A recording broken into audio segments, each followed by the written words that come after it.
Did you know that 15,000 children and 800 women die every day, mostly of preventable or treatable causes? Technology can play a crucial role in avoiding deaths.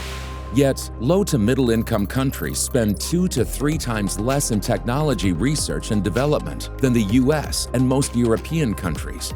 So how can we expect countries in Africa and Latin America to innovate in health technology if global investments are not focused on these regions?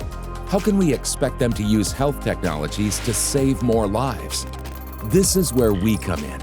We are more than an idea. We are a movement.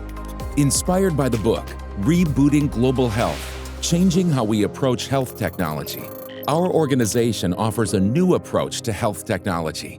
Our goal is to work with you to empower you with practical skills and innovate concepts to improve population health through technology and new processes. We want to inspire you to be a positive force of change in your community. Rebooting Global Health, Changing How We Approach Health Technology.